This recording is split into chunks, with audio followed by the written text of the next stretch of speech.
Welcome to Davos Today. I'm Steve Clark from Reuters. The headlines. China's GDP growth slows but is still in double digits. So what are the prospects for China Mobile? We'll be joined by the company's chairman. Asian markets climb on news that the New York state government is proposing a rescue plan for battered bond insurers. And Henry Kissinger reaches out to the YouTube generation.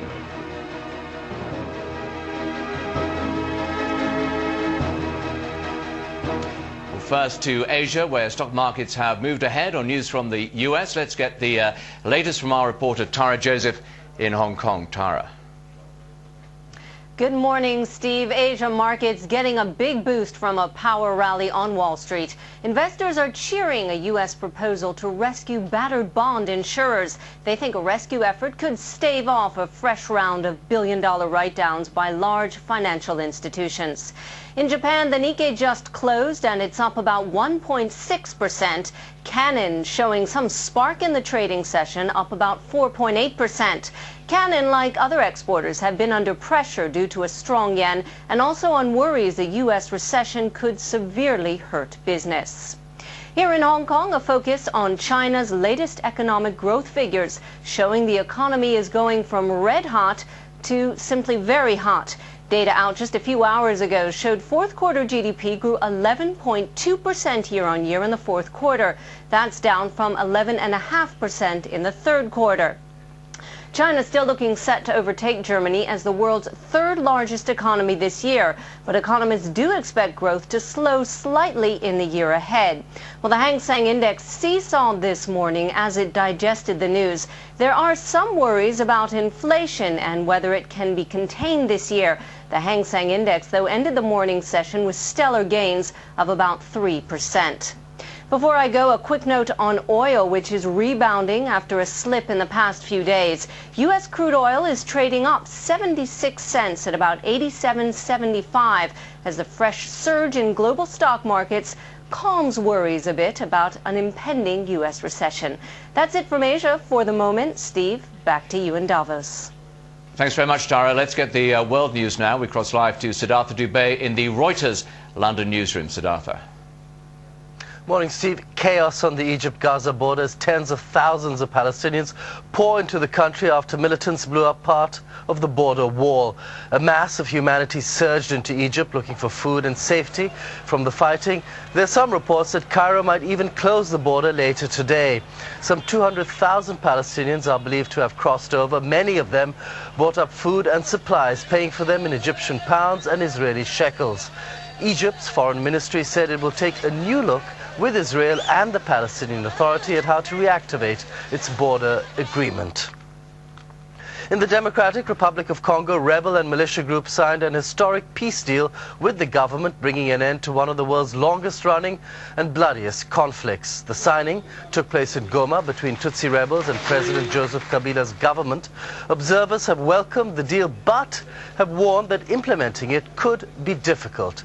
A report published by the International Rescue Committee said 45,000 Congolese were still dying every month from conflict-related disease and hunger.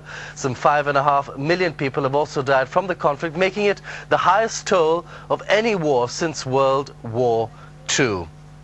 To Poland, and 19 people have been killed in an air crash. Several Polish Air Force commanders were feared dead on Wednesday when their military transport plane crashed on its way back from a conference. The plane was a Spanish-made Casa Transport similar to the one you see on your screen. All on board were presumed dead, and the crash was the worst disaster for the Polish Air Force since 1973. Okay, Steve, fancy a flight with a difference? Buckle up, sit back, get comfortable for the ride of your life.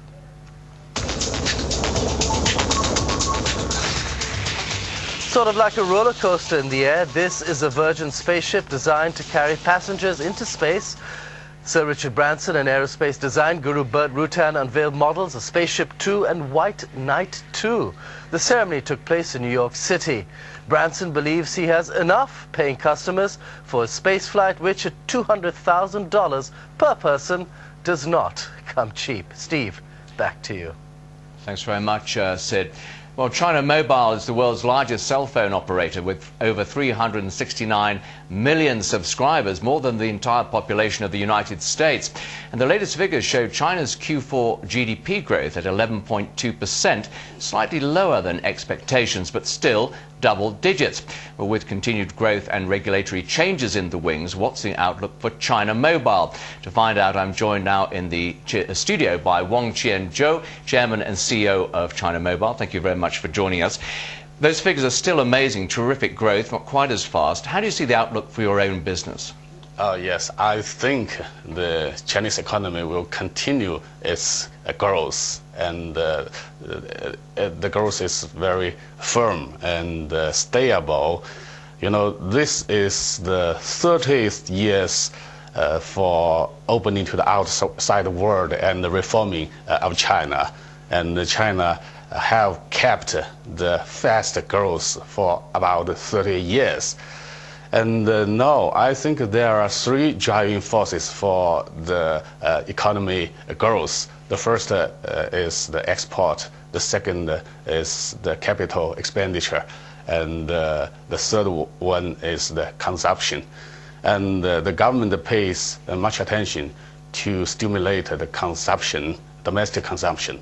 And you know, China is a country with a large population, so we think there are very strong market demands for all products. How are you going to manage that demand? So you've got an absolutely enormous domestic consumer base. Where do you see expansion happening in China? Is it in the cities, or is there going to be more emphasis on growth in rural areas going forward?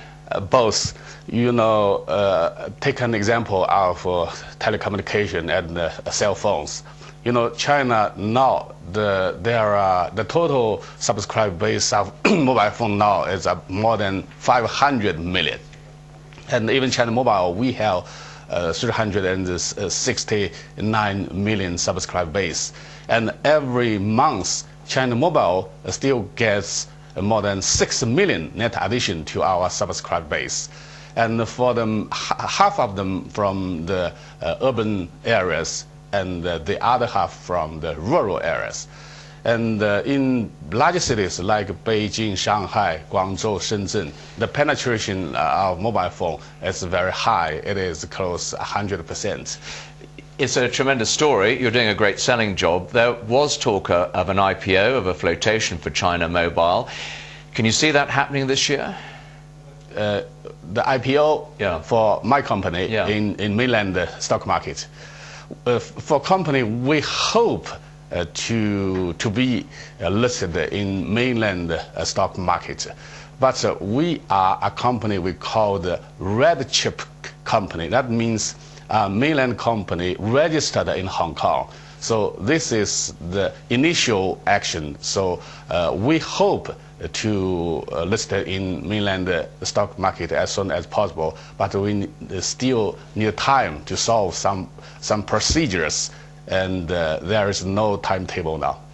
What about expansion overseas? You've got this great domestic platform, as I said. Do you see expansion? You were talking about that. Is that still something you're considering, buying abroad? That's right. China Mobile will continue to focus on domestic markets. The market is large enough for us for the further growth. But we set up our international expansion policy and try to find more opportunities and try to use our experiences in emerging markets. We successfully acquired a company in Pakistan, Paktel. Now the name changed into CM Park. And our people are doing a very good job in Pakistan to expand the network.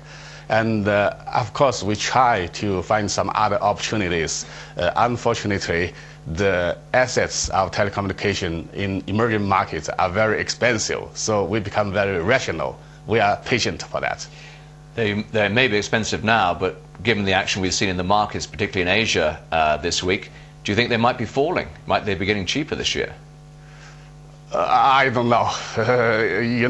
When there is a rumor China Mobile want to acquire one company, the stock price will rise very rapidly. That's the headache for us. Yeah, that's annoying, isn't it? What about Vodafone and their stake? That's 3.3% right now, I think. Do you see that stake growing, or do you see even more of a partnership with Vodafone? Because that has been talked about, I think. I keep a very good relationship with Aaron Sarin. China Mobile has a very good strategic relationship with Vodafone. Vodafone now has a 3.27% stake in China Mobile, and all of us are doing very good job for cooperation. We like to use our influence to influence the telecommunication world, and no any discussion about increase or decrease the stake of Vodafone in China Mobile. What we talk about is only the strengthening the cooperation. What about the technology outlook in China?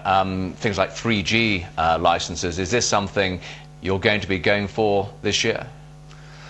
I don't have the official information, and I think the government is considering the issue of 3G licenses.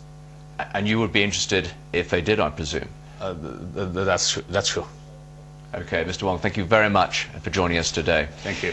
Well, as you would have heard on yesterday's program, opinion is divided on whether the US is headed for recession. Some industry figures have said the turbulence in the markets may not affect the real economy. Well, I spoke to billionaire investor George Soros. He doesn't share that view. Well, frankly, I can't understand all this talk that the turmoil in the financial markets is not going to affect the real economy. After all, it affected the real economy in the boom time. I mean, it's been the consumers whose savings rate dropped into negative territory, or certainly hovered around zero, because of the appreciation in housing prices. The mortgage equity withdrawals reached $900 billion in 2006. They are going to go to zero. How can that not affect the real economy? We'll have the full interview with George Soros a little later in the program. Well, as you've been hearing on this program, and almost certainly amongst the delegates here in Davos, there's growing talk that the US economy is headed for recession. Let's get a view now from Ben Vervaeren, Chief Executive of BT. Ben, I know you're not a stock market analyst, but I'm going to just ask you from the point of view of your company. How do you see your own investment plans in the light of what's going on in the markets right now? Well, our investment plans are what they are. We see in general that the market is not a single market. There are different markets. In the corporate market, it is a very ebullient market when it comes to services. You can see that where people have to make investments, they look to what added value they can see. So you have to be clearer in the added value. But this is not a one message type of situation we're in. What about personal phone use? That's a key focus for you. I mean, do you see any weakness, for example, in things like home phone and internet services in the UK, which are very crucial to you? Well, what you see is that people take full advantage of new opportunities in their lifestyle.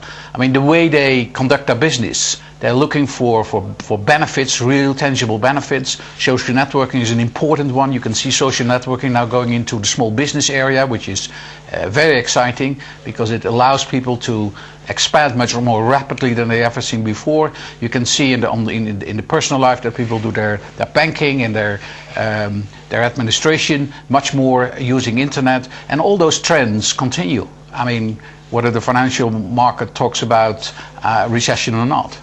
How threatening, though, is the rise of things like, the BlackBerry and personal phones in terms of people using those more and more in their homes instead of the fixed lines? Is that undermining to your business model? No, not really, because what we basically want is that people have a kind of unique set of capabilities, and whether they use mobile or fixed, they use it in a kind of mix that suits them. And what you see is the battle has been for a long time between the experts, so to say, is it this or that? And the answer always is it's end-end. What about your own expansion plans overseas? I think you bought Frontline Technologies in Singapore quite recently. What plans have you got to expand overseas right now? So basically our core business with corporations is globalization. Allow companies to go wherever they want to go and take full benefits of what the markets have to offer to them, or get better business models. That means that you have to be very close on the ground with capabilities, not so much capacity. Capacity is plenty, but it's capabilities that's very important. And you have seen over the last couple of years that what we do is we make sure that we have experts wherever our customers are. Now, what about Davos and the mood here? Presumably you've been around the conference centre a little bit. How do you find the mood amongst delegates right now, especially with the backdrop of quite a lot happening in the markets of the Fed rate cut this week? Depends what they do for a living.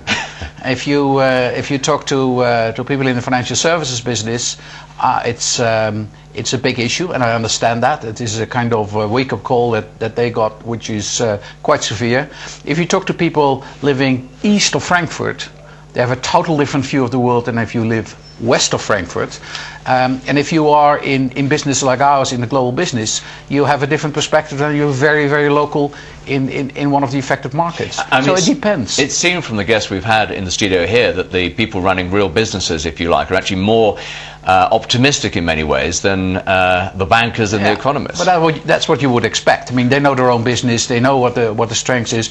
I mean, I think that robustness and solidity will come back in fashion, which is not a bad thing. You need to understand where you are. You need to understand the fundamentals of your business much better than you maybe did 6 to 9 months ago.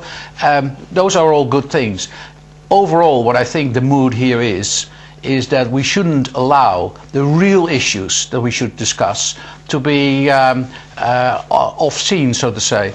I think it's important that we do talk about global warming, we do talk about globalization, we do talk about the changes in civil society and how we get that integration work done. And we can't have one event overshadowing everything else. Do you think at the end of the day enough real action comes out of Davos to justify the tremendous investment of time of people like yourselves here? I mean, do you see anything come out of it in terms of useful policy, if you like? Well, of course, people always want to know, okay, you spend so much time, so much of your efforts there. Tell me what it is. What do you bring back? What are the decisions? There are no decisions in Davos. That's the beauty.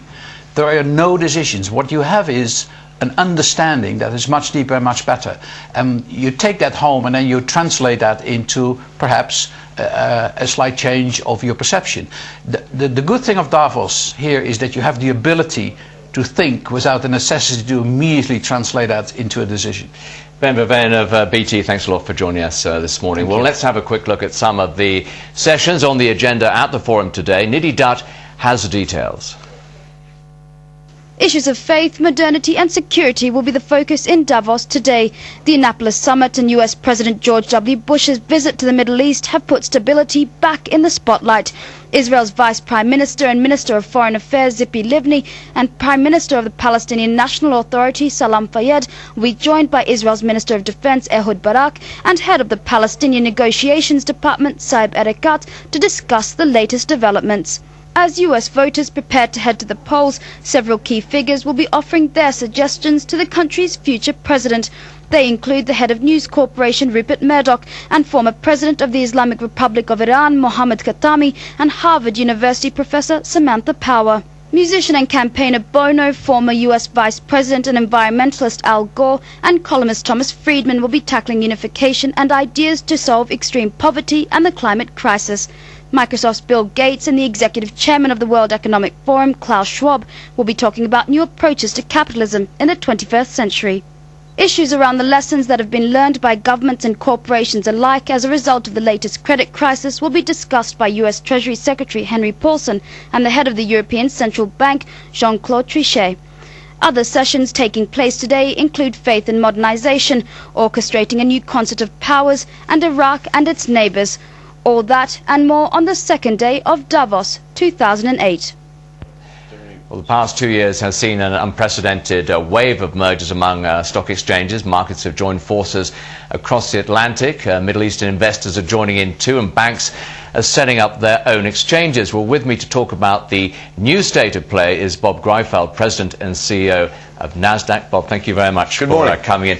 I know you've got, you're in the process of buying the Nordic exchange, OMX. What's the latest on that now? Is that deal going through? We have a clear path to closure. We think we'll close the deal in the latter part of February, so we're very excited about it. It's been a long process. Our combination will represent truly value for European investors. We think we have the ability to bring in a new level of efficiency to the European market. There's been a lot of mergers in the exchange sector. Do you see that continuing in 2008? Yes, I do. I think you'll see mergers happen. The way mergers work in the exchange space is when you combine technology, be able to reduce your cost, but also provide greater liquidity to your investors. So that's a win-win. What about, we've seen transatlantic forces extend into Asia. I mean, do you see that sort of move east going on as well? I do. OMX just recently announced a major transaction with the Bombay Stock Exchange. OMX will provide their core technology, run the core operations of the market. So I think we'll see transactions like that happen. OMX is responsible for technology provision to Hong Kong, to Australia, to Singapore. So we have great relations in the Asian market. So expanding geographically, but what about expanding in terms of different types of securities? Is that going to be another change we're going to see in 2008 into different areas there? Well, we're certainly doing that. We announced the acquisition of the Philadelphia Stock Exchange, which is a options exchange, its name notwithstanding. So we will diversify in the U.S. into cash equity derivatives, option derivatives, I should say, and you'll see further diversification in the European theater with our OMX transaction. And no shortage of action on the markets this week. How does that play out for you? So plenty of volatility, you could say that's good, but a lot of nervousness, not so good for things like IPOs, for example. Right. Of the moment, it's wonderful. We've set volume records many times so far in 2008. On the medium term and longer term, there's certainly cause for us to think about how the markets will perform. On the good news front, we see that the IPOs in 2008 are still running ahead of 2007. And 2007 was a solid year. You've set up an office in China, I think. You're seeing a lot of business coming from there for you. Yeah, we're quite proud of our success in China. We have about 75 Chinese listings, and we expect that number to grow in 2008. It will become our largest market outside of the U.S. Now, in Europe, we've had MiFID come in, which is effectively disintermediates, you might say, to some extent, exchanges. It's very complex, but it has led, let's put it like this, to banks setting up exchanges, Boat, Turquoise, things like that. That's not good for you, is it? Well, it's the life we have expected in the U.S. We've been dealing with competitive actions from ECNs and exchange-like facilities for the last decades. MiFID certainly will usher in an expansion, a period of expansion with respect to the number of competitors. And I think to the extent that you focus on your customers and what your customers want, you can do well. And you've seen that happen with NASDAQ in the U.S. as we've gained market share in spite of increased competition. Our shares increased, our prices have come down, and we've also managed to increase our earnings. You sound very upbeat. That's your job, I guess. But, I mean, do you see a tough year in terms of the economic background that's affecting all the corporates, that are trading on your exchange? Well, certainly we see challenges ahead. We know as NASDAQ, as a public company, 2008 looks to be an incredibly solid year. To the extent that U.S. or the world has recessionary issues, 2009 will be more challenging. I would say this, though, that the economies are resilient today. They're able to withstand shocks from a number of different areas and still thrive. And I think that's what we'll see in 2008. Okay, Bob Greifeld, thank you very much for joining us this morning. Well, one of the highlights of today's sessions at the forum will be the appearance of Pakistan's President Musharraf. Jane Barrett has more. Pakistan's President Pervez Musharraf comes centre stage at Davos today. Former US Secretary of State Henry Kissinger will ask what the forum is calling 3 crucial questions ahead of Pakistan's parliamentary elections next month.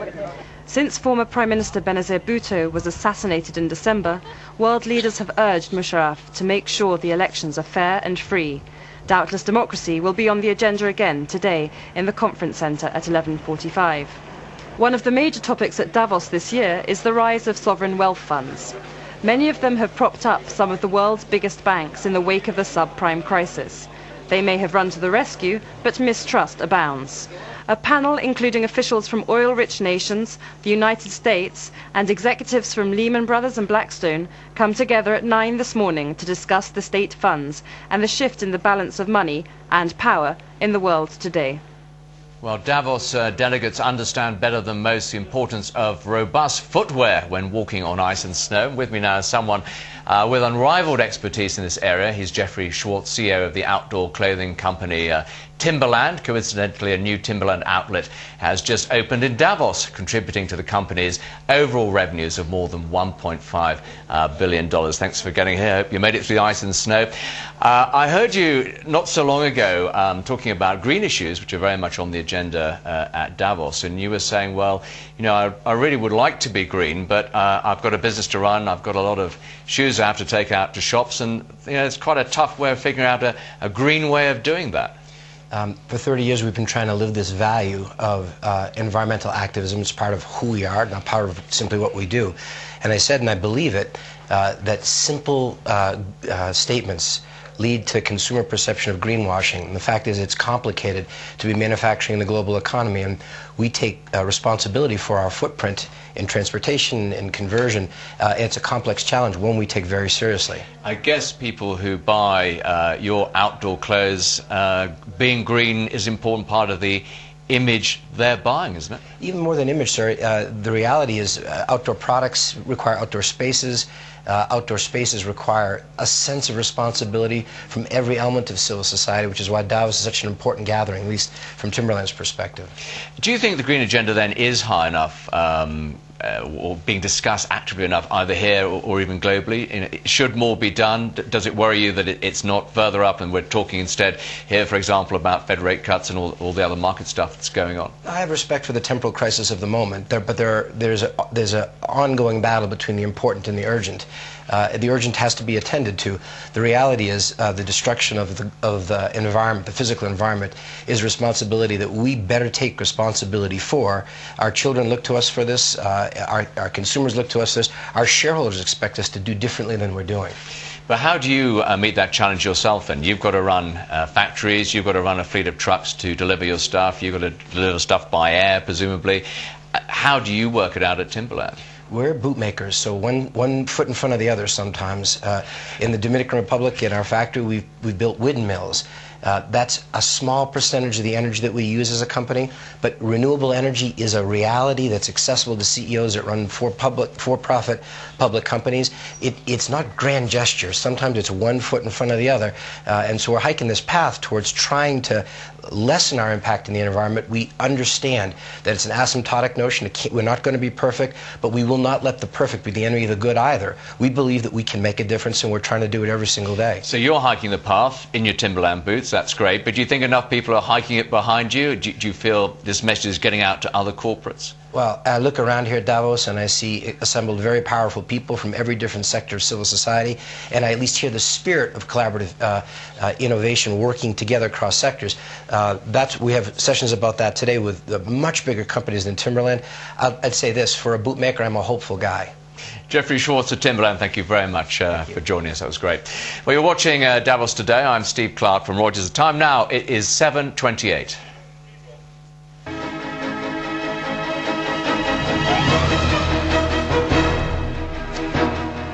Let's take a look at the weather coming up in Davos this morning, the all-important ski conditions. Here's Daniel Amann, the Managing Director of the Swiss Snow Sports School in Davos. Daniel, I won't ask what footwear you're wearing, but what's the weather like out there today?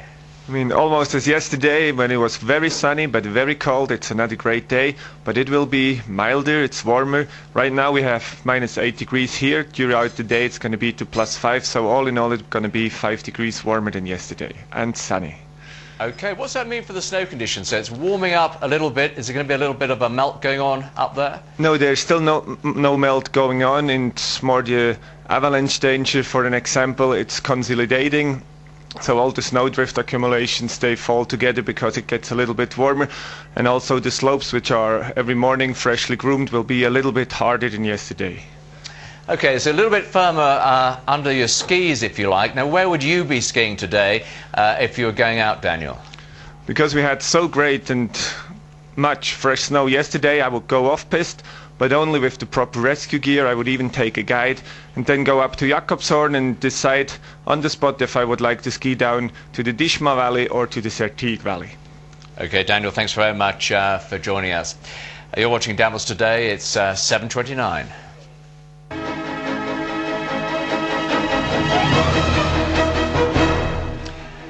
We're coming to you from our studio in the heart of Davos with the latest from the World Economic Forum annual meeting. Coming up in the program, we'll be speaking to Tom Russo of Lehman Brothers and Mitchell Baker, the CEO of Mozilla. First, let's get the latest news from the markets in Asia from Reuters' Tara Joseph. Tara, over to you. Hello, Steve. Asia markets getting a big boost from a power rally on Wall Street overnight. Investors are cheering a U.S. proposal to rescue battered bond insurers. They believe a rescue effort could stave off a fresh round of billion-dollar write-downs by large financial institutions. In Japan, the Nikkei finished up 2.1%, ending trade about half an hour ago.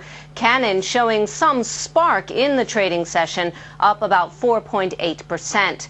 But in Japan today, a gloomy business survey showing sentiment among manufacturers has dipped to a two-year low. Not surprisingly, exporters like Canon are worried about a slowdown in the U.S. and how that could hurt business. Here in Hong Kong, though, a focus on China's latest economic growth figures. They are showing the economy is going from red hot to simply very hot. Data out just a few hours ago showed fourth quarter GDP grew 11.2% year-on-year, that in the fourth quarter, compared to 11.5% in the third quarter of last year. China is still looking set to overtake Germany as the world's third largest economy this year, but economists do expect growth to slow slightly in the year ahead. Well, the Hang Seng Index jumped 3% in Hong Kong in the morning session, and it's just resuming trade now for the afternoon.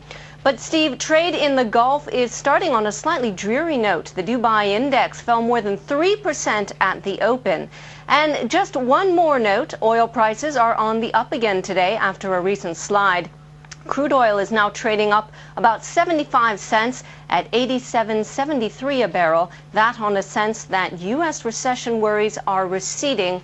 Well, for now at least. And that's it for the moment from here in Asia. Back to you in Davos, Steve. Thanks a lot, Tara. Let's find out what's happening in the world news headlines. Here's Siddhartha Dubey in the Reuters London newsroom. Siddhartha. Hi, Steve. Chaos on the Egypt-Gaza border as tens of thousands of Palestinians pour into the country after militants blew up part of the border wall. A mass of humanity surged into Egypt looking for food and safety from the fighting.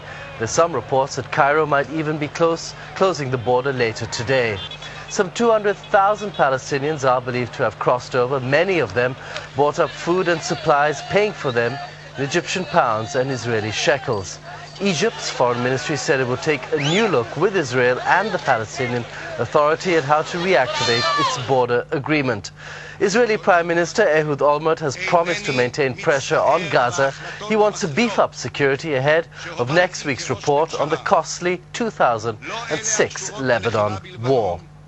In the Democratic Republic of Congo, rebel and militia groups signed an historic peace deal with the government, bringing an end to one of the world's longest-running and bloodiest conflicts. The signing took place in Goma between Tutsi rebels and President Joseph Kabila's government. Observers have welcomed the deal but have warned that implementing it could be quite difficult. A report published by the International Rescue Committee said 45,000 Congolese were still dying every month from conflict-related disease and hunger. Some 5.5 million people have died from the conflict, making it the highest toll of any war since the Second World War. To Poland, 19 people have been killed in an air crash. Several Polish Air Force commanders were feared dead on Wednesday when their military transport plane crashed on its way back from a conference. The plane was a Spanish-made Casa transport similar to the one you're seeing on your screen right now.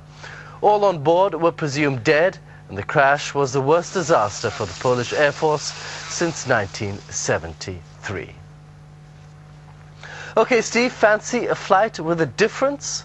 Buckle up, sit back, get comfortable for the ride of your life. Sort of like a roller coaster in the air, this is a Virgin spaceship designed to carry passengers into space. Richard Branson and aerospace design guru Burt Rutan unveiled models of Spaceship Two and White Knight 2. The ceremony took place in New York City. Branson believes he has enough, paying customers for his space flights, which at $200,000 per person does not come cheap. That's it from London, Steve. Back to you in Davos. Thanks very much, Sid. Well, last year in Davos, trade ministers agreed to resume the stalled Doha round. Since then, trade talks have got bogged down again, and many ministers are back in Davos this year to see if they can make some new headway. And among them is Egyptian Trade Minister Rashid Mohammed Rashid, who joins us in the studio. Thank you for coming in today. Egypt's a big exporter of cotton. That is an issue within the Doha round. What progress are you making? Very little, I have to say. Since last year, I don't think that we can claim today, after a year of negotiation in Geneva, that a lot have moved really in the Doha round, both in agriculture file as well as the manufactured goods file. I think there is an overall feeling that with the United States in an election mood, with of course the complication added by the economic situation and uncertainty in the last few weeks, months, is a subprime problem, and of course the fact that some of the many major factors, especially in agriculture, are changing in terms of commodities prices. It is really sad to see that there is not enough will around to push the Doha round anywhere further around. As far as cotton goes in particular, or maybe more generally on the round, what do you see as the key sticking points? What are the real problems? Well, the problem still is a fundamental problem where rich countries, in this case the United States, they still feel that they have to continue to subsidize and support their crops and their farmers at the expense of much less rich or poorer countries in Africa who cannot afford, of course, to pay similar amounts to market their products in the world prices. For that purpose, we have been pushing for more and more equalities and more free trade. But I think it is becoming more and more clear today that protection is not anymore staying with the emerging markets. It's more really now with developing countries that they are more into the protection game. A lot of trade ministers come to Davos, and some progress was made last year here. Do you think anything can come out of this meeting? Well, we are always hopeful. It is very clear that the Doha package is quite complicated, and I think looking backward, it is fair to say that there was an over-optimism in the time that we could accomplish such a big task. Unfortunately, as I said, the will, and I mean more the political will, is less existing in the developing countries today to complete this round. What about the fallout, which you've mentioned, in the financial markets? That's a big backdrop in Davos. Do you think it is quite a drag on these negotiations? And if that fallout got worse, could it stall the talks even more? Unfortunately, yes, because what we are seeing is the financial crisis today starting in the US, and we are hearing more and more the voices even from Europe, is encouraging more the direction towards protection, where in reality what we need more is free trade, and we need more and more an opening up that Davos can deliver for us. So you sound quite gloomy about the prospects for the round. Is there a danger? Every time there's a trade talk round, everyone says, well, is this the one that won't happen, where they'll just stall and run into the dust? Do you think there's a real danger of that happening this time? No, I agree with you. That have been said so many times that it have proven wrong. I don't think this is the day of make it or break it. I think the Doha round will continue to be pushed by all parties. The challenge we have is this is not going to happen as fast as we want. Of course, the danger is that there is a lot of dilution because of all the bilateral and regional agreements taking place. But some people also see it as a positive that probably we are pushing the whole world towards a more consensus of an agreement in Doha. In terms of Egyptian trade, which is what you're dealing with, how important is the background of Middle East peace? We saw those pictures from Gaza today in the news, absolutely heartbreaking pictures in many respects. What tone does that set in terms of trade prospects for Egypt and inward investment? It's a reality that we have been living for many years, that the economy in Egypt, the economy in the Middle East have always been affected negatively by the political instability.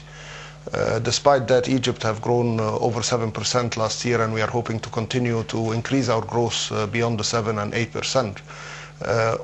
We assume, of course, if there was a resolution, or if there will be a resolution to the Palestinian problem, that will have a significant boost to all the economies in the region. So, as we have just seen, our country, Egypt today, is definitely part of the challenge and the struggle in the Middle East, seeing the situation in Gaza and how it can spill over into Egypt.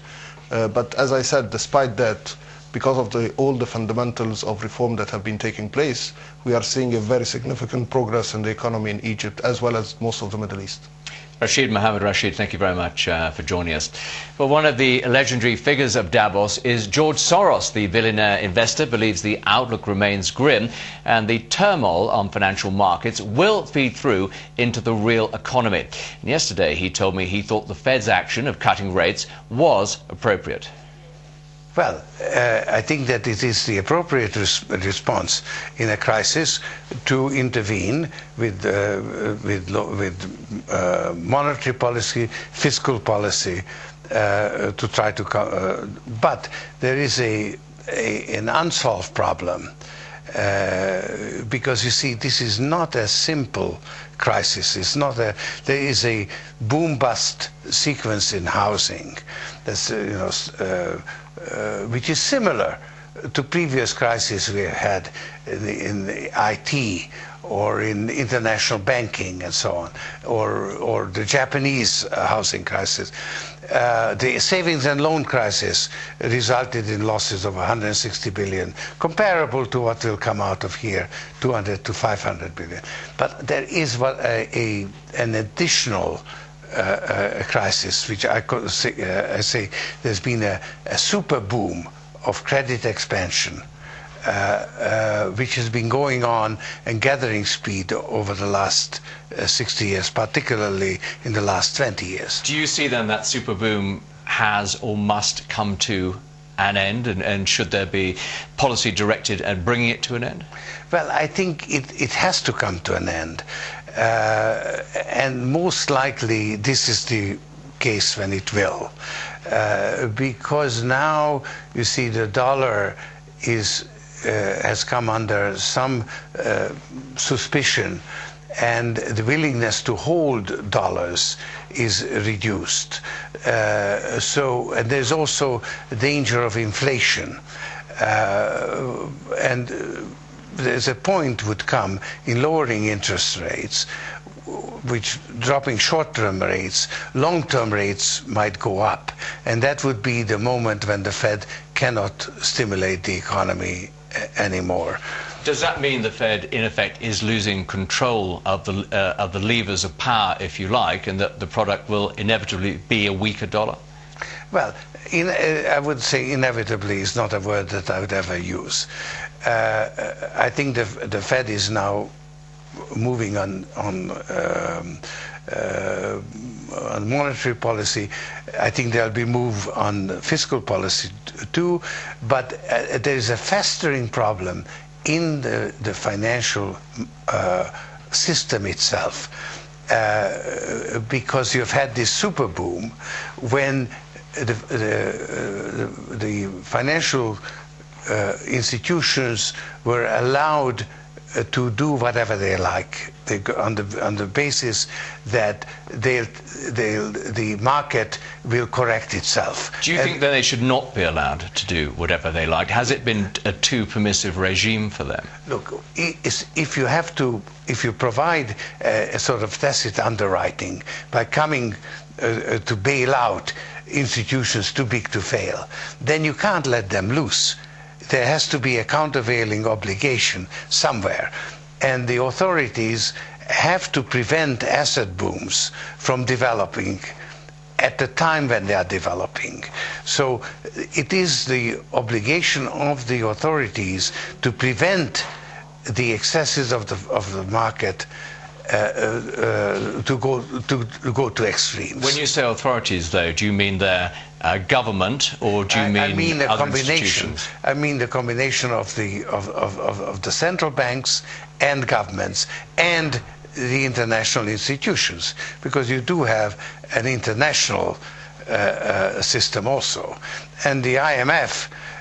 For instance, has been rather uneven, has been very vocal about discipline, market discipline, when it came to other countries, but didn't say anything about the United States running a current account deficit of which reached over 6% of the GDP.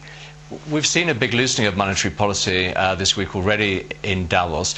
What is that going to mean for the prospects for a US recession? Can that be staved off in your view, or are the prospects of it still very much on the cards? Well, frankly, I can't understand all this talk that the turmoil in the financial markets is not going to affect the real economy. After all, it affected the real economy in the boom time. I mean, it's been the consumers whose savings rate dropped into negative territory, or certainly hovered around zero, because of the appreciation in housing prices. The mortgage equity withdrawals reached $900 billion in 2006. They are going to go to zero. How can that not affect the real economy? So is a recession the more likely scenario in your view? Yes. And then what can the Fed, for example, do about that now in terms of rates, which are already coming down? Well, they are cutting rates, but I think that there will be a limit to how much they can do, because if a moment will come when they cut short rates and long rates will actually go up instead of down. At that point, the ability of the Fed to stimulate the economy has come to an end. The Fed's official meeting is next week. Yes. Do you think they could cut rates again there quite easily? Yeah, well, possibly, because after all they cut it now, so they might continue cutting it. And in terms of the markets and people looking for investments, what do you see as attractive now? Where do you think money will be going? Will we see funds flow from east to west, for example, as we have seen? What do you mean? In terms of people like sovereign wealth funds investing more in Western institutions, is that a consequence of what is going on? Well, the sovereign wealth funds have been acting as investors of last resort, bailing out the financial institutions, and in that respect, they've actually been a positive factor in the situation. George Soros there. Well, where the internet is going has been on the minds of many at the 2008 forum, among them Mitchell Baker. She's CEO of Mozilla, the company behind the award-winning Firefox browser, which has attracted more than 200 million users worldwide. She joins me now in the studio. A very popular browser, but there's a lot of competition in this space. What are you doing to keep Mozilla relevant and keep that competition at bay? Well, I would say leading in our case. We've actually been leading in development, but what we do is two things. One, we produce a top quality browser, and secondly, we do things quite differently than our competition. We are different in almost every other regard except the quality of our product, and that is we are at heart a public benefit nonprofit organization. So Firefox is a public asset owned by all of us. We create it in order to bring competition and a voice for the public benefit to the internet. So that's quite different. What that does is we work as an open source software community. So the code is available.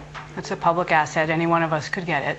But we also work as an international organization of people. Some are employees, many are volunteers. We have maybe 150 employees. That's tiny for our market space.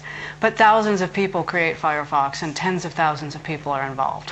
So it's a very disciplined process, but we could not compete in the marketplace with the same management techniques that our competition use. So people find open source quite attractive, don't they? They like the sort of liberalness of it, if you like, in a way. I I mean, why do you think open source remains so attractive to some users?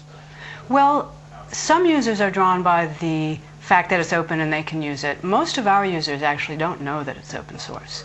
So many of our users are drawn by the quality of the product, but that comes about through the open source nature. That does a few things. First of all, people who build the software are actually using it, and they're building it to build the software they want to use. And that is subtly different than building a piece of software for a business purpose or to drive revenue.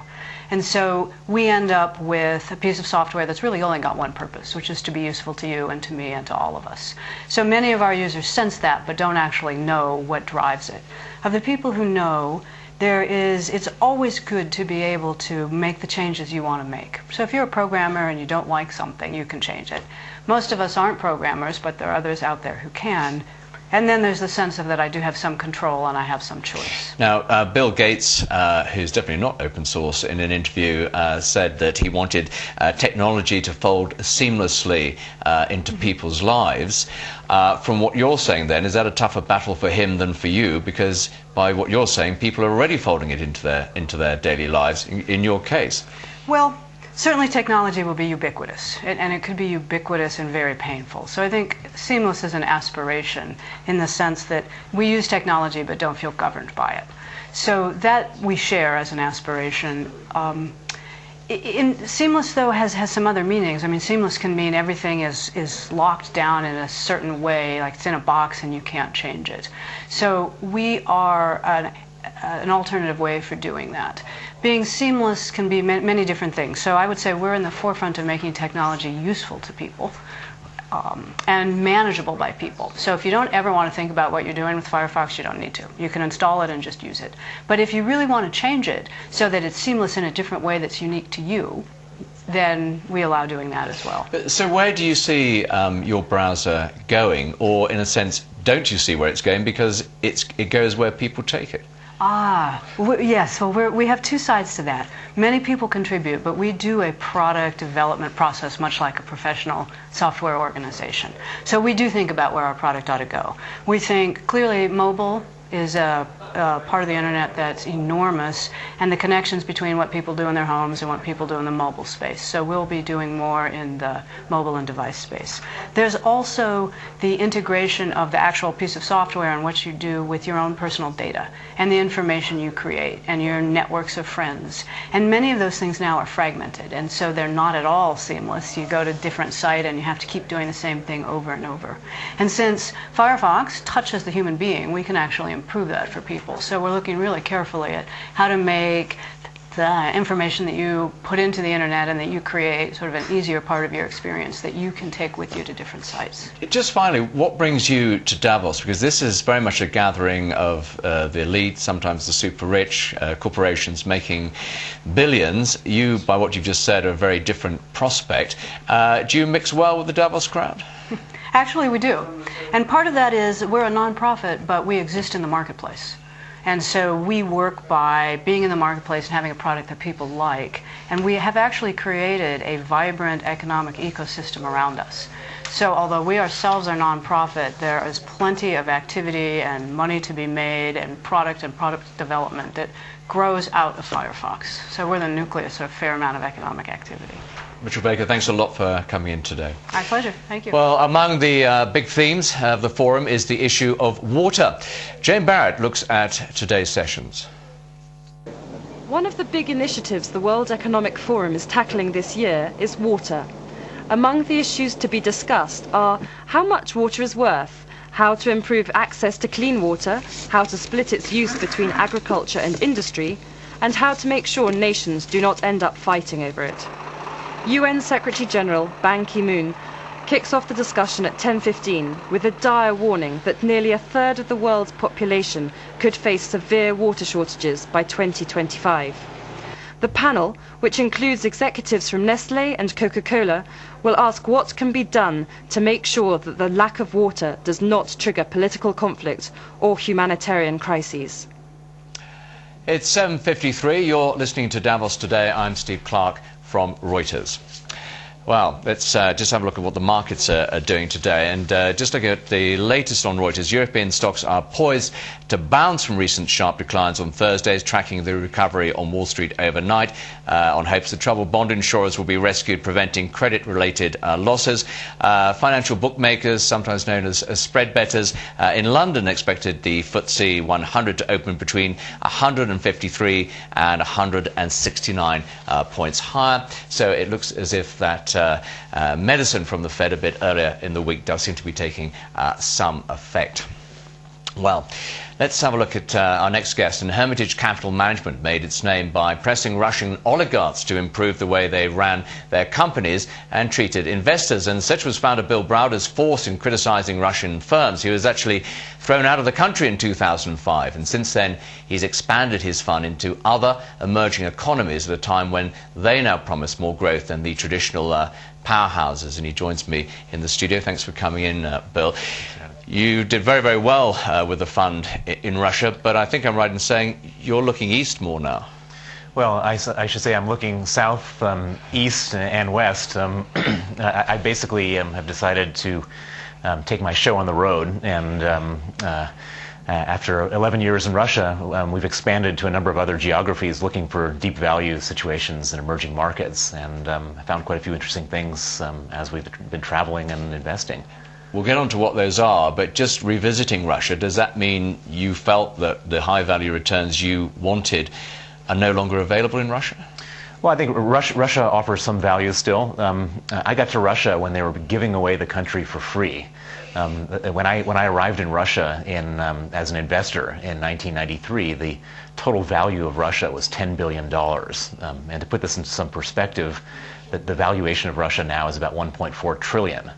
So it's up 140 times since then. So when the entire country was for free, it was a lot more attractive than when it was valued now, where it's valued more at the low end, but still like other markets. And so as we've have the world to invest in, we've decided to broaden our scope.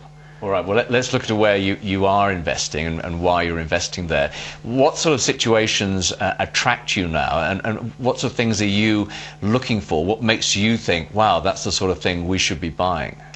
Well, we start out by saying, is the country and is the economy we're looking at interesting? And here in Davos, everybody is crying about the terrible situation with subprime and the credit crisis and so on and so forth.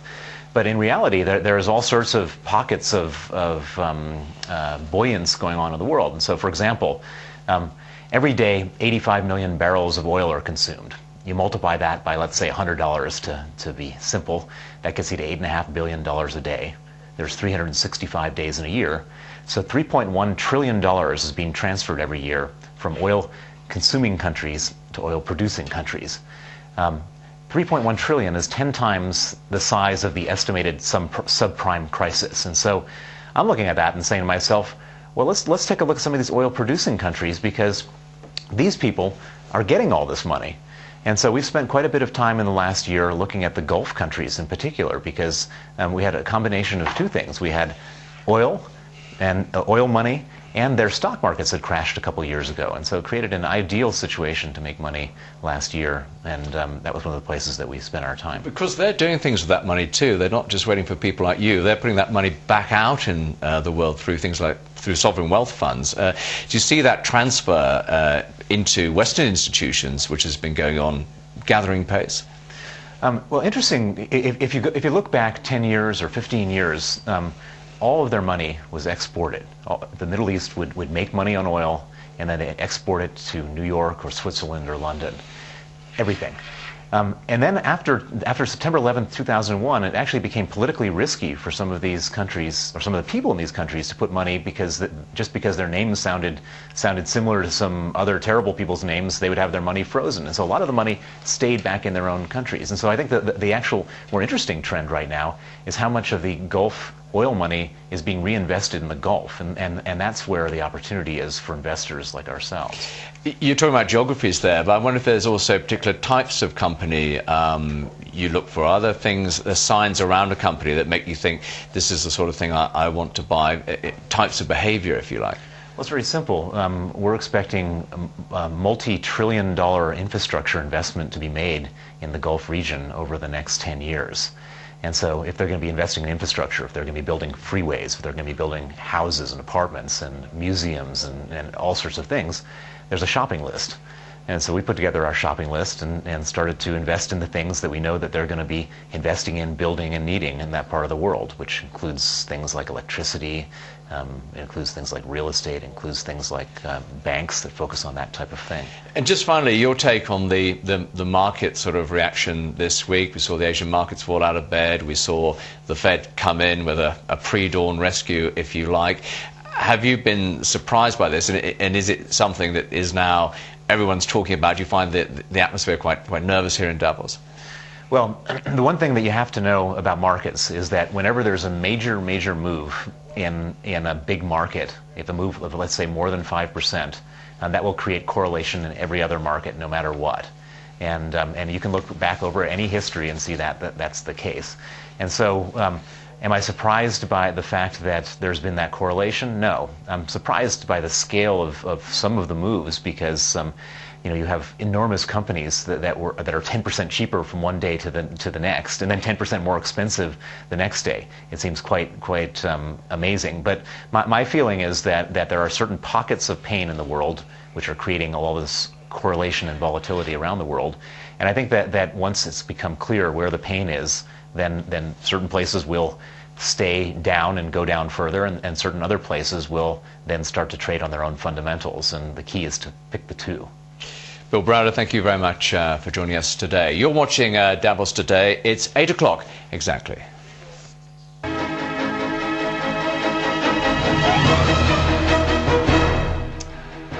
I'm Steve Clark from Reuters. Thanks for joining us on Davos Today. Let's head back to the head of the Davos Ski School, Daniel Amann, for a look at what the weather is looking like here in Davos. And the sun is rising, or at least it's getting light.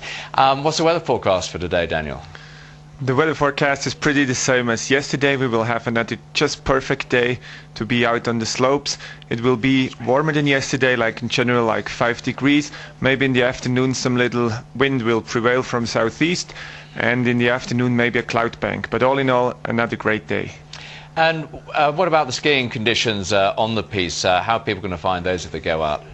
We had a lot of fresh snow on Tuesday, so this snow now gets more compact, so the slopes are freshly groomed, they're harder, so you have powder snow wherever you would like to ski. Daniel, thank you very much for that update. We'll be back to you later. You're watching Davos Today, coming to you live from the heart of Davos with the latest from the World Economic Forum annual meeting. Coming up in just a few moments, Tom Russo from Lehman Brothers and Henry Kissinger on YouTube. First, let's get an update on the markets in Asia. We're going across to Tara Joseph in Hong Kong. Tara, what's going on there?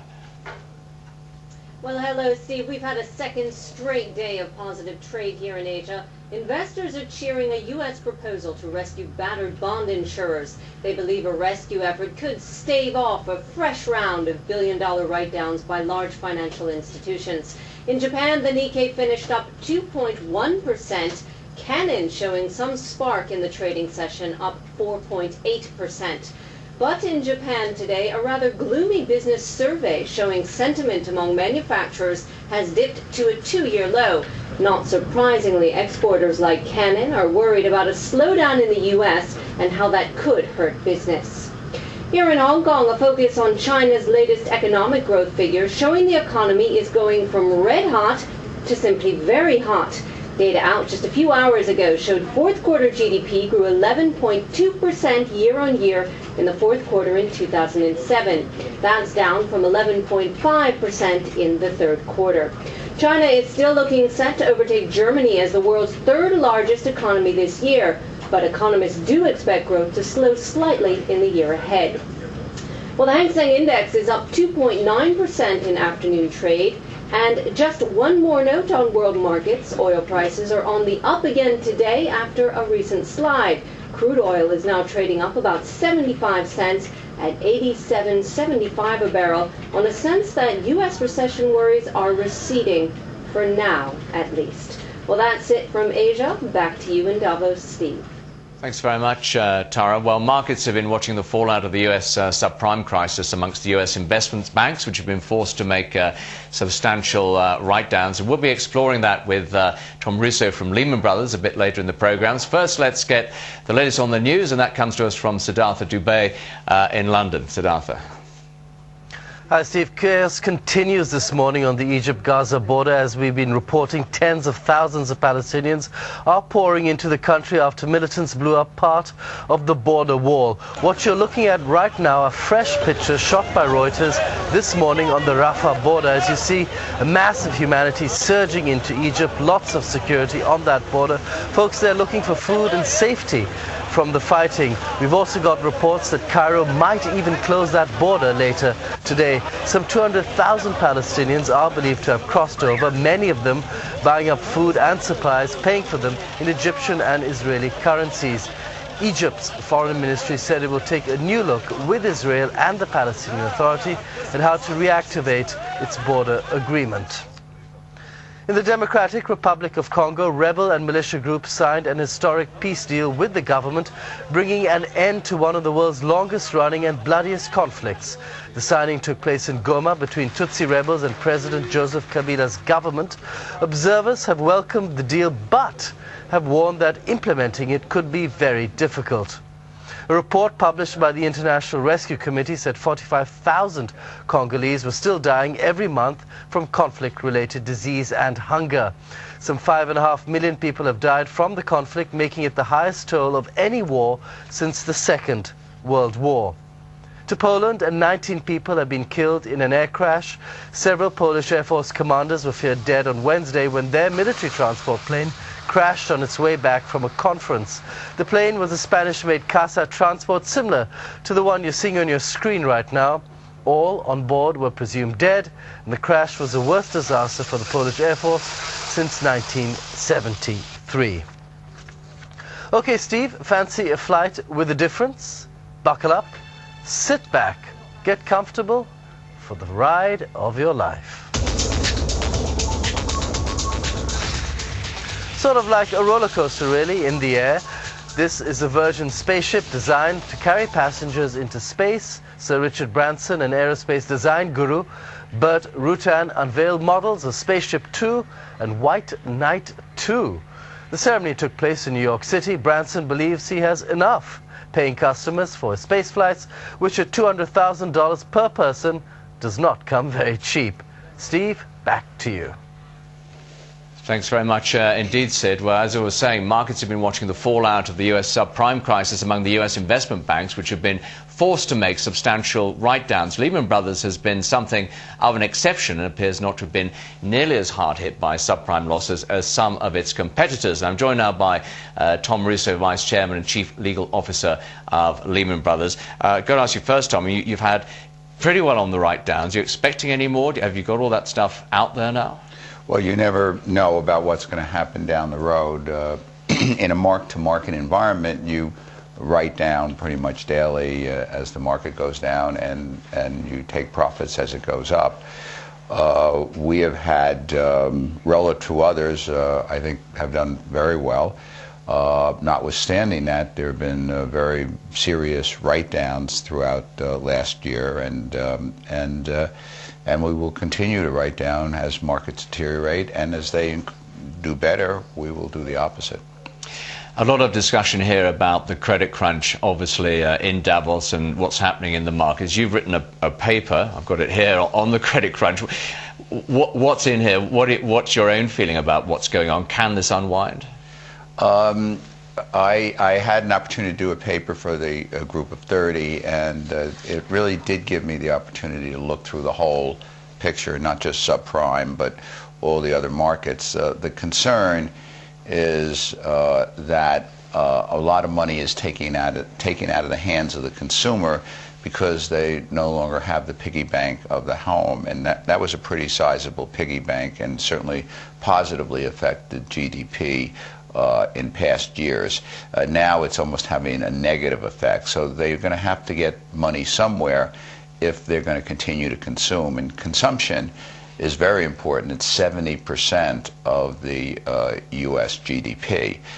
And so I traced the money, and you saw that you began to borrow more in other areas such as credit cards, and you also saw a deterioration in some of those spreads, either because, in point of fact, there's going to be more defaults or slower payments, or there's certainly in the spreads evidence that there's anticipation of that. That leads to other problems, because once you have receivables on your balance sheet that are more difficult, you're going to need more capital, particularly if you can't get them off your balance sheet through securitization. So all of these things would lead one to believe that the subprime might have been the epicenter of the problem, but it certainly has migrated into other asset classes, which in turn will make credit more dear. And that, together with the write-offs in the banking system, it meant that, and will mean, that banks need to get more capital, and banks need to be very careful about their loans if they're going to go and get Tier 1 or their ratios up to par. So that sounds quite a gloomy picture in a way. Do you believe then the Fed were right, maybe they read your report, to slash three-quarters of a percentage point off US rates, albeit in a slightly hurried way? Was it the right policy thing to do? I think it was. In any prediction about where life is going to go, you run into a big difficulty. You never know what is going to happen with certain variables. The Fed is one of the single most important variables. What it did with that rate cut was two things. One, obviously, per se, cut Fed funds 3/4 of a point. But I think it's more important what they've done is they've signaled to the marketplace that we're willing to act strongly, and we're willing to act at a moment's notice. And I think that's a comforting factor. Much more needs to be done, both in the rates area, but just as important in fiscal policy. And we've yet to see a very concrete program in that area, but I have absolutely no doubt that that will happen. How does this translate to your own business? Lehman's is trying to build up its M&A advisory service. The timing may not be all that good from what you're saying. Well, we had a great year last year, and we're, as you know, very broad-based. We're all over the world. There will inevitably be businesses that are going to do better than others. M&A will have a very difficult year for a variety of reasons that are all obvious, and so that is one business that at least by looking at it today, won't be anywhere near as robust as last year. Saying that, there'll be other businesses that will always come in and do better. And in times like this, the services of companies such as ours become important to firms. So I think we'll get by. We'll do. Hopefully, we'll do well. And like all cycles, this cycle too will come to an end. And what about the IPO market? How do you see that looking? I mean, so similarly, slightly gloomy then there. Yeah, the IPO market has basically the same problem. There's a dramatic increase in volatility in the equities market. Volatility means a lot of things, but one of the things, to me, it means is a certain nervousness in your stomach. Once you're in that kind of environment with this kind of pessimism, it becomes very difficult to seek new capital. A lot of capital today is going into areas of safety, and volatility does make people nervous. So it will take a while for that nervousness or that confidence to come back. But what about here in Davos? Everyone's talking about the issues you've been describing. Do you think anything concrete can come out of Davos on the market activity we've seen? Any program or prescription, or is it really just an exchange of views? Well, I've been in Davos now a dozen years, and I've never looked at this conference as getting anything that you could say, well, we did this. What you get out of it is an exchange of views in a very extraordinary environment, because you meet people on the street, you see them in the conferences, and I must have had 100 different conversations, and in those conversations in those exchange of ideas, I think you become a little smarter. You certainly understand other people's views, and I think you're much better equipped because a lot of nervousness, particularly in markets, is due to the unknown, because something you don't know, and if you don't know, it gets packaged and it finds its way in volatility, and that's generally not a good thing. Where you meet so many CEOs, heads of governments, heads of agencies, and you get to talk through things, you realize that in those conversations you're dealing with some of the unknowns and making them more known. And I think that is very, very helpful in when you go back. I think you're, I was going to say a lot smarter, but I think the right word is you're a lot wiser. Tom Rizzo from Lehman, thank you very much for joining us this morning. Well, as already reported on Davos Today, the video sharing site YouTube and the forum have joined forces to try to persuade the summit's biggest names to converse with the world's cyber citizens. And they haven't let them down, as Reuters reporter Darcy Lampton discovered. Henry Kissinger ponders a personal conundrum on the first main day of Davos. Should he or should he not become the next member of the YouTube generation? It's a big decision for the octogenarian, but the former US Secretary of State has a history of making them. Shortly after, Kissinger responds to the official Davos question pitched by YouTube users, namely, how to make the world a better place. From Reuters Davos Today, just a quick question about this, the Davos question. How important do you think it is to connect people from the outside world to the World Economic Forum? What do you mean by the outside world? Well, people, the classic people who use YouTube, who perhaps in the past may not have felt that the World Economic Forum was relevant to them. Well, it is always important to let the people that deal with the most immediate problems hear what people who have the time and the concern to deal with long-range problems. That is the key. One of the key functions of the Davos Forum. Are you slightly worried, though, that events outside Davos on financial markets could detract from the forum, could distract people from some of the crucial issues that have come up for discussion, like climate change? That would be a pity, and I don't think that will happen, because there are enough experienced and thoughtful people here who will see to it that it doesn't happen. Well, the sight of Kissinger in cyberspace certainly had one industry expert rubbing his eyes. Jeff Jarvis is Professor of Interactive Journalism at the City University of New York. Henry the K is a YouTuber. That's phenomenal, and we can only hope he'll be a blogger next. So the Davos question becomes the Davos conversation. Make no mistake, this was a big catch for the World Economic Forum and YouTube. Yes, the Kissinger coup sets the bar high for the rest of the summit, but it silences the skeptics and shows that, online at least, you can bridge the seemingly unbridgeable. Darcy Lampton, Reuters. Well, news just in from Reuters. Societe Generale has uncovered a fraud by one of its traders, which will have a €4.9 billion negative impact on the group, France's second listed bank said today. It also announced further write-downs of €2.05 billion related to the global credit crunch. So news still coming in here about the markets.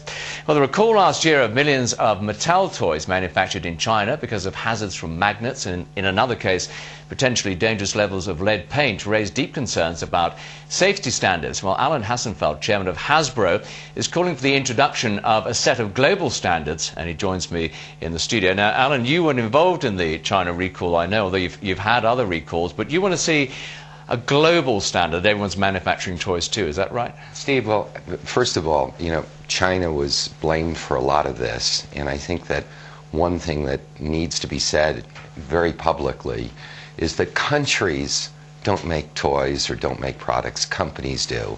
And it's companies' responsibility to take the blame for these things.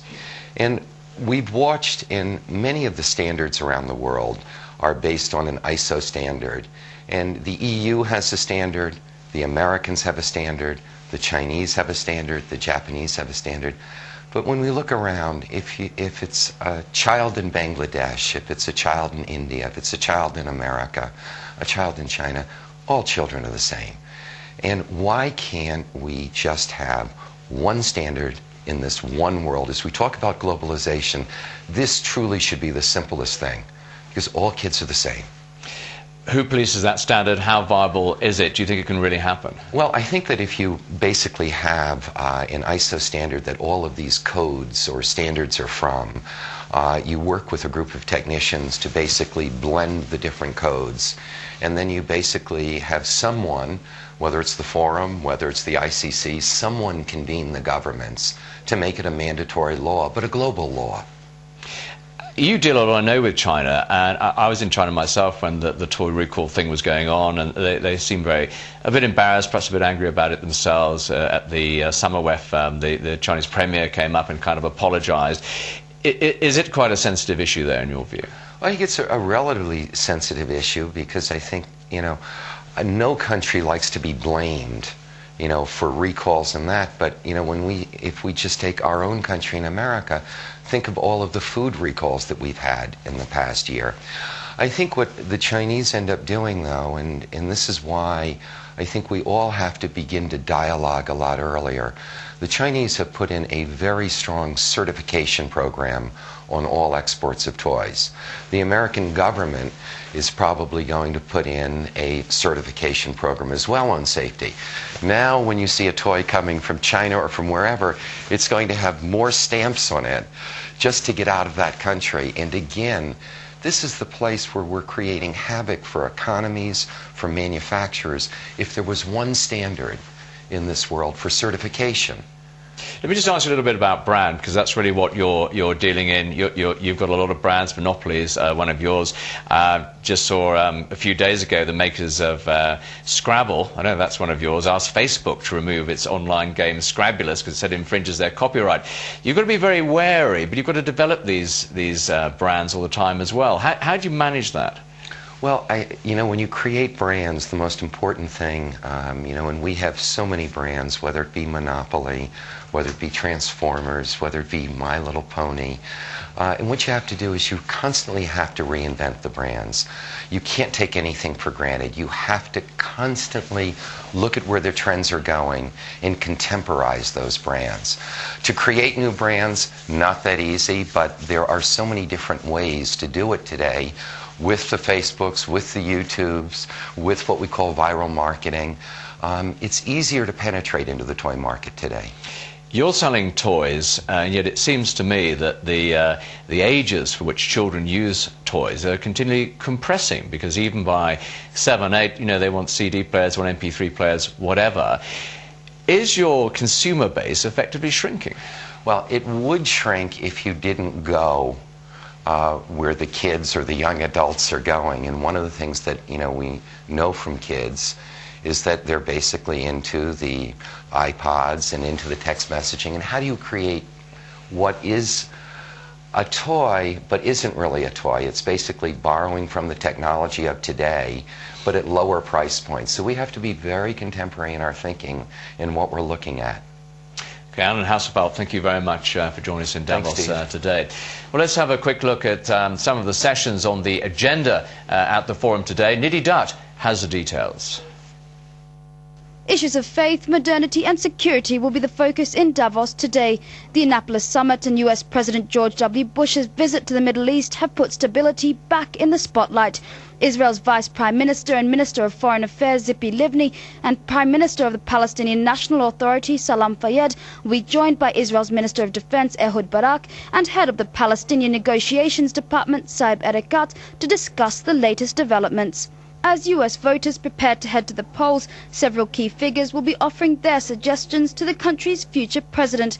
They include the head of News Corporation Rupert Murdoch and former president of the Islamic Republic of Iran Mohammad Khatami and Harvard University professor Samantha Power.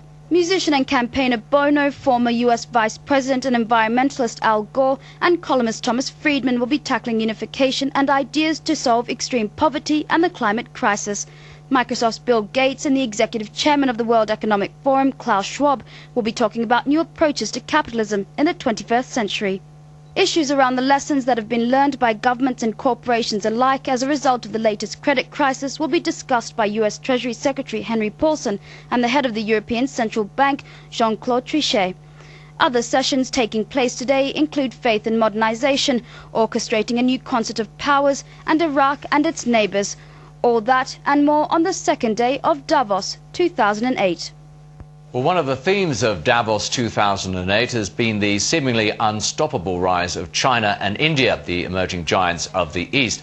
Underpinned by traditional industries such as steelmaking, India's growth has been powered by newer sectors spanning everything from software and outsourcing to Tata's headline-grabbing new $2,500 car. Well, with me now is Subramaniam Ramadora. He's CEO of Tata Consultancy Services, one of the world's leading IT companies with global revenues of $4.3 billion last year. Welcome to Davos Today. What's your own take on the Indian economy right now? We saw a lot of nervousness in Asian markets at the start of the week. Are you apprehensive yourself? I think we are quite optimistic, but cautiously optimistic. The Indian economy is definitely going to be growing at about 8% at a minimum, we think, for the next couple of years, purely by the demand for infrastructure, demand for capital infusion into a number of sectors, and that's where we see the growth happening. What's that going to mean for your company? You're offering consultancy services across the board. How do you see growth in your own sector? See, the industry in the IT space has been growing at about 25% year on year. And we think at least a 20% growth is certainly possible for the next couple of years. This is fueled by the demand within India or China itself, in addition to the traditional developed economies where reduction of cost is going to be a critical dimension.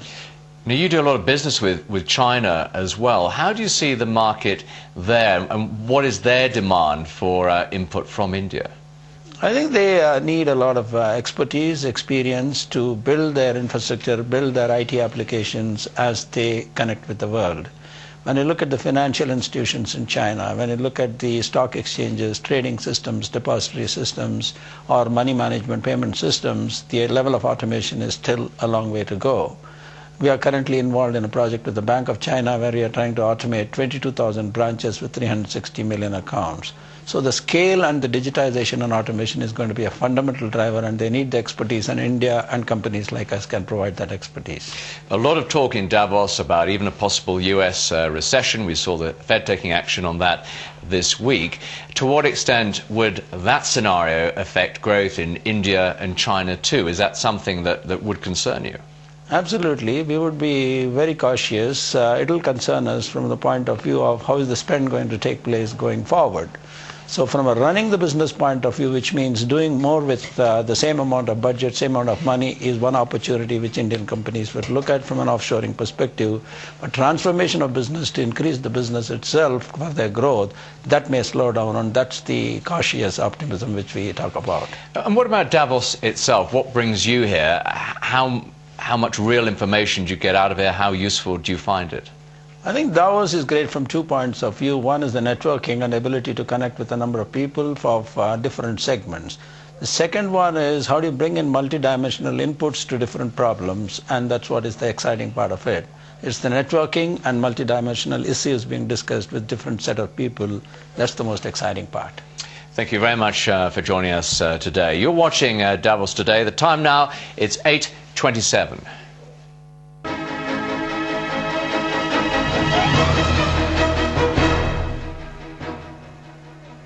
Okay, let's find out what's happening outside. If you're going outside here in Davos, Daniel, a man from the Davos Ski School, is standing by. Daniel, how's it looking today in terms of conditions? In terms of condition, it's going to be another great day. It's going to be sunny. There will be a slightly wind prevail in the afternoon, but it will be just perfect to go out and enjoy the slopes or just go for a hike. Okay, that all sounds very, very nice. I wonder what particular part you'd go to. You know, there's a lot of areas that are kind of like honeypot areas. Everyone goes there. They run down to the Pass and Hooter. Is there any way you can avoid the crowds here? Yeah, I actually would just do exactly the opposite. Based on the fresh powder snow we received on Tuesday, I would go to Jakobshorn, get the proper gear, get a guide from the snow sports school, and then ski down to the valley, either Sertig or Dishma. And just finally, I mean, should people take precautions today? Because we've had a bit of fresh snow, haven't we? We had a lot of fresh snow on Tuesday, so there was also the avalanche danger increasingly high, but now it's moderate to considerable, so with the proper gear, with the proper information, there should be no danger. But it's definitely more safe to stay on the secure slopes as well. And what about things like avalanche risk? Is that much of a problem right now? Right now, it's because the snowdrift accumulations are consolidating increasingly, so every day it will get better. But you have to have cautions if you leave the secured slopes. Okay, Daniel, thanks very much for joining us. That's it for now from Davos Today. We'll be back tomorrow at 7 CET, their Swiss time, with more top guests from amongst the delegates here in Davos and roundup of the market action. We'll see you then. From me, Steve Clark, for Reuters. Goodbye for now.